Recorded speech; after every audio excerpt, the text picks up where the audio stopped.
le transport vélique s'annonce comme une solution innovante et durable.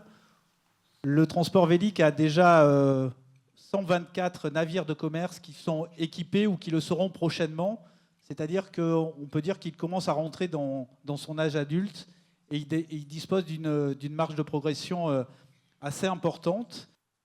On a vu que les aspects réglementaires, ils étaient un peu capturaient pas très bien la partie qui n'était pas carburant.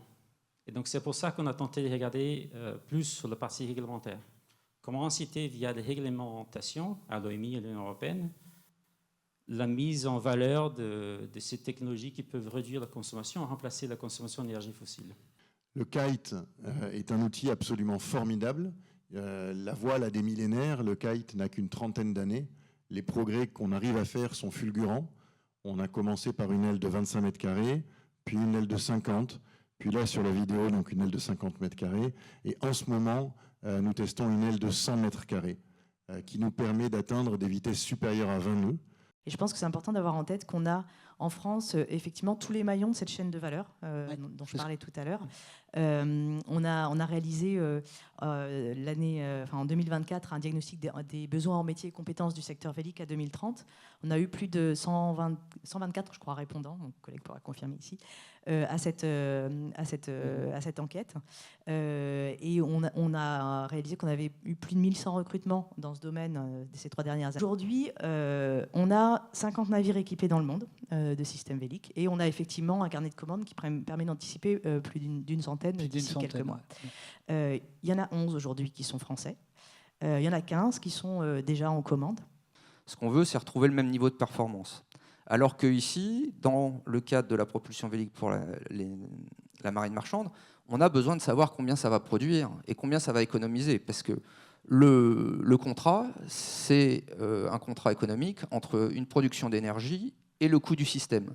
Parce que cette performance, elle va être contractuelle entre l'équipementier et l'armateur ou l'affréteur ou la personne qui paye. Donc là, on a vraiment un élément de preuve qui peut être contractuel et qui est quelque chose qui est mal maîtrisé encore. On forme à peu près 2800, 3000 personnes par an en formation continue. C'est des revalidations de brevets ou c'est des formations spécifiques. Et on forme, c'est vrai, aujourd'hui, 1400 élèves. Ça va continuer à monter pour doubler le nombre d'officiers diplômés par l'ENSM entre 2021 et 2027. Et ceux-là, à compter du 1er septembre 2025, ils vont avoir une compétence vélique dans leur référentiel, dans le règlement des études.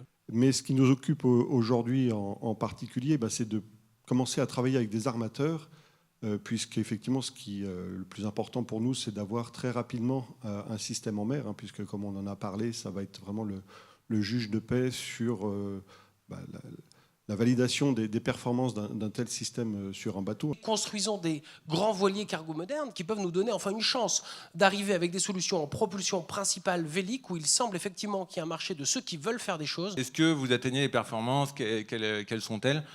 J'ai pas de chiffres comme ça parce qu'en fait, nous, on a annoncé 30% d'économie sur la vie du bateau. Et en fait, c'est compliqué parce qu'il va falloir faire plein de transatlantiques pour pouvoir répondre, d'une. Et puis ensuite, le client, assez régulièrement, donc Ariane Group, nous fait voyager tantôt à 10 nœuds, tantôt à 11, tantôt à 14. On a une voile quand on veut pouvoir fonctionner à la voile ou avec le concours de la voile, et effectivement réduire la charge moteur. Et en même temps, sur les points de fonctionnement au cours du parcours où finalement on aurait moins de vent ou des conditions défavorables de mer, on ne vient pas perdre en fardage ce qu'on a gagné sur d'autres moments du parcours. Aujourd'hui, ce n'est pas une grosse part de notre activité à côté de ce qu'on peut faire en plaisance, grande plaisance, pour les chantiers, pour les particuliers, pour la course au large.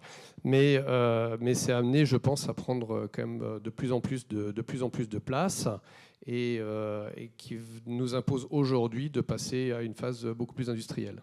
On ne transporte pas juste des marchandises, il y a un lien invisible entre les pays qui génèrent de la prospérité, de la stabilité, et sans ça, on n'arrivera pas à transitionner de manière massive au niveau mondial.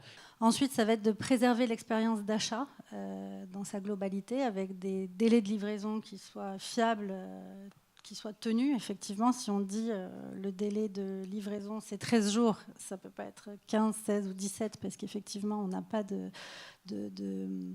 voilà, c'est pas un point de vente B2B qu'on livre, mais bien B2C, bien sûr. avec des concours associés et donc un engagement très fort. Mais déjà aujourd'hui, on a des solutions qui, en tout cas sur la partie inland, permettent de décarboner sans dépenser beaucoup plus. Donc il faut vraiment l'habituer à aller dans ce sens-là. Et c'est vraiment son client final qui après fera... qui prendra la décision finale. Et si c'est important pour lui d'avoir des produits décarbonés, le client n'hésitera pas à payer pour ça. Depuis 2020, c'est à peu près 3 millions d'euros d'aide directe pour le secteur du Vélic, la région. On est la première région aujourd'hui à l'aide à l'investissement sur ce secteur.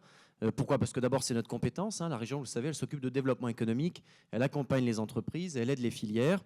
Et quand on a une filière économique comme celle du maritime, et plus particulièrement et précisément celle du Vélic, on est très heureux de participer à ça. Non, ça donne envie effectivement de promouvoir tout notre écosystème d'entreprises. Il y a l'Atlantic Cluster notamment, il y a son président qui est là que je salue, mais surtout nos ports, parce qu'en fait nos ports, il n'y a pas que Dunkerque, Le Havre et Marseille en France, quoi.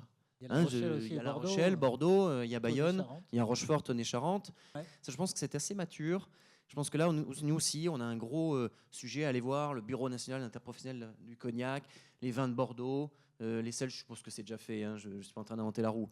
Mais en tout cas, nous, la région, d'aller à vos côtés pour aller les convaincre qu'il y a ce mode de transport qui est intéressant.